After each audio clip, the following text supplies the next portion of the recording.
I still remember the exact words like they stuck to my skin. "Freeze, you filthy black piece of trash, you think I won't shoot?" That was the greeting I got pulling into my own driveway at 5 p.m. on a gray Tuesday. One hand on a grocery bag, the other on my car door 10 seconds from kissing my daughter on the forehead. I had just come back from a federal op body tired hoodie old guard down, and in that quiet neighborhood on the west side of Georgia, I went from dad to suspect before the engine cooled. The patrol car came in too fast, lights bouncing off brick and glass, but there was no armed robbery, no chase, just me at House 17, the man whose name was on the deed, whose little girl had chalk hearts on the sidewalk. Later I learned my elderly neighbor had called 911 like she was reporting a stray dog, suspicious black male nice car standing in front of the house. The cruiser blocked my bumper door flew open and Lieutenant Dean Whitlock stepped out like he owned the asphalt hand on his gun, jaw-clenched eyes already sure. I'd seen cartel enforcers with softer eyes. "Hands on the car," he snapped. No hello, no question. I lifted my hands, slow badge wallet in my fingers.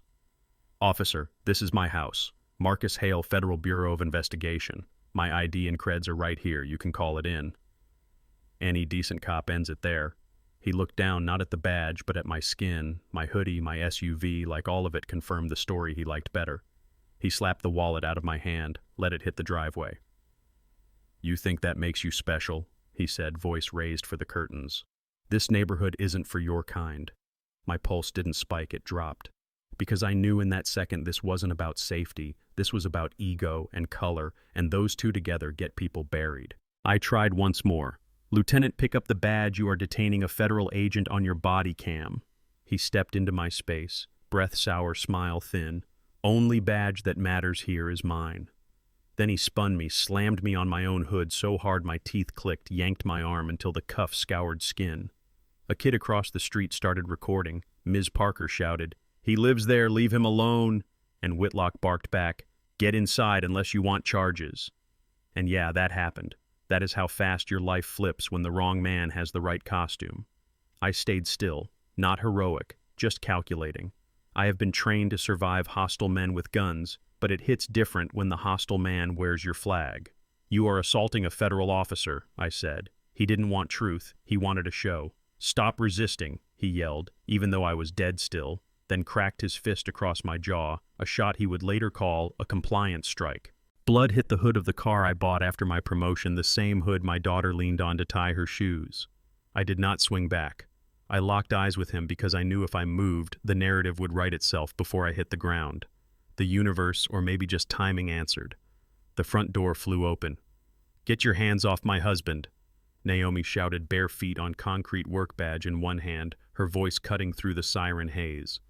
"He is Special Agent Marcus Hale. I am Assistant U.S. Attorney Naomi Hale. Your body cam is on, your radio is on, and you are committing a federal offense." For a heartbeat, I saw panic flash across his face. Then pride strangled it. "There are no federal agents here," he said. "There's me." That sentence cost him everything. Two black SUVs slid into the cul-de-sac, quiet, deliberate. A black woman in a dark suit stepped out, held up her credentials, looked at the blood, the cuffs, my ID on the ground. "Lieutenant Whitlock, step away from Agent Hale," she said. He tried. "I'm conducting a lawful," but he was done. My team moved in, they uncuffed me, they cuffed him. Neighbors watched the king of the block pushed onto his own hood. Phones caught it all. By midnight, the clip was everywhere. Folks posted laughing emojis, "Play stupid games, win federal prizes." For a second, it felt like justice.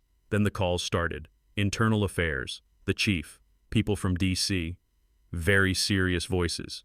"We are taking this extremely seriously, Marcus, for optics. You should take some time off, let the process play out." I know that language. "For your safety means keep this tidy." So I did the one thing nobody expected. I went quiet on purpose. No interviews, no angry lives. Because I know how this country treats loud black pain. They call it bias. They poke holes in it. They bury it under, "We need all the facts." So I let the missing facts do the talking. Weeks passed. No release of his body cam. The department said, reviewing, the union said, supporting our officer online. People started asking, if the Fed is lying, show the tape. If he's telling the truth, show the tape. Hashtags popped up. Where is the footage? He showed the badge. Then one night, some anonymous soul sent 47 seconds of that body cam to a few journalists. You see my badge hit the ground, you hear, "This neighborhood isn't for your kind." You see the punch, you hear Naomi call out our titles. You hear, "There's me." Then the SUVs roll into frame.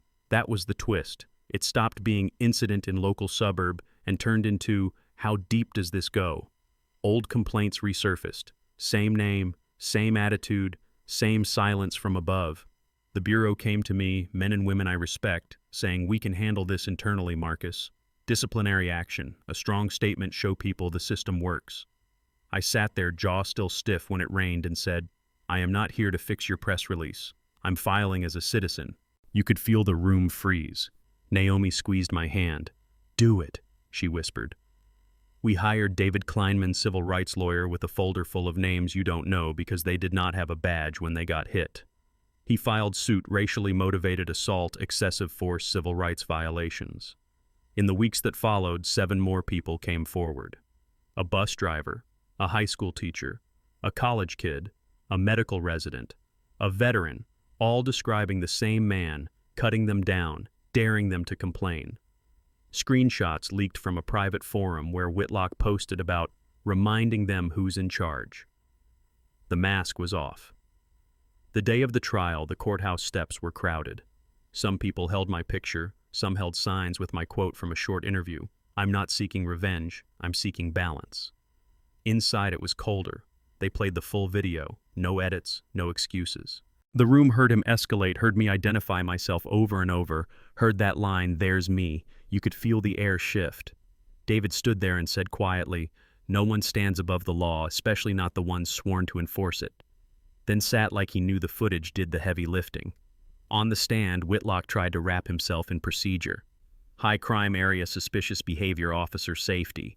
Finally, the prosecutor asked, "Do you feel any remorse?" He waited, stared at the table, then at me, then said, "No, I did my job." That no echoed louder than every protest outside. The jury didn't take long. The judge read the verdict, liable on all counts, $2 million in damages to me, permanent ban from law enforcement, pension gone. Then he looked him in the eye and said, "A badge is not a crown." Outside microphones waited. "Do you feel like you won, Agent Hale?" I said, "No one wins when justice has to bleed to be believed," and walked past them. $2 million doesn't fix what snapped in me on that hood. It doesn't erase every name that didn't get a camera, doesn't untangle my daughter's questions. What it can do is build something so his punch doesn't end as just a viral clip. So we opened the Hale Center in an old brick building a few blocks from that street. Free legal clinics, counseling, a weekly class I teach called Compassion and Consequence. On the wall by the door behind glass hangs a broken handcuff with a card, proof that some stories are real.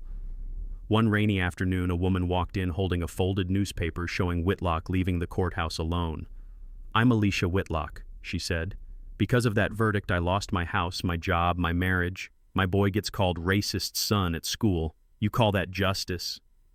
Her hand slipped into her coat and came out with a small knife she set on the table between us, not waving it, just letting it exist. My chest tightened, not from fear, from understanding. "I call it consequences for what he chose," I said. "But your son isn't on trial here."